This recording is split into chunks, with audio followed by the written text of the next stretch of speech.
कोटेश्वराय आधीच तेच डोक्यात चालू आहे माझ्या. तुम्ही या पावसाळ्यात अजून कांदा भजे बनवले का नाही ते सांग, कारण ज्या दिवशी घरी कांदा भजे बनतात तो खरा लकी डे. हिरवी मिरची is mandatory. Let's chop the onions. 6 कांदे घेतलेत. तुम्हाला सोलून जरी दिले कांदे तरी कांदे सोलून झालेले आहेत. माय टर्न. तळलेले प्रकार मला फारसे आवडत नाही, पण द रेन डिझर्व्स भाजी. हा जो आवाज तुम्ही ऐकला कटकट कटकट कटकट वाला, तुम्ही चिरलेला कांद्याचा होता. हो, कारण मी न आवाज करता चिरते ना. भजे making is a very emotional process.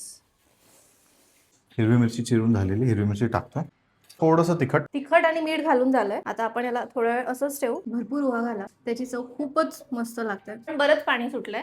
हे ड्राय इन्ग्रेडियंट्स ऍड करू. 1.5 चमचा आम्ही याच्यामध्ये रवा घातलाय. अरे कोथिंबीर घालायची राहिली. सगळ्या मराठी लोकांच्या घरामध्ये अशा कुठल्या तरी एका आईस्क्रीमच्या डब्यामध्ये नक्कीच कोथिंबीर किंवा आणखीन काही ठेवलेलं तुम्हाला सापडेल. जी फ्रेशनेस येते ना पण यार कोथिंबीरीने, ती तर साला सकाळी लवकर उठल्याने पण येत नाही.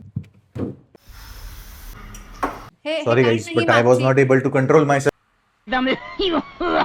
अफलात वरती बघ. Finally I bought some aesthetic plates. काय सुंदर प्लेटिंग केली माझ्या बायकोने. मिरची वा, क्रिस्पी मस्त.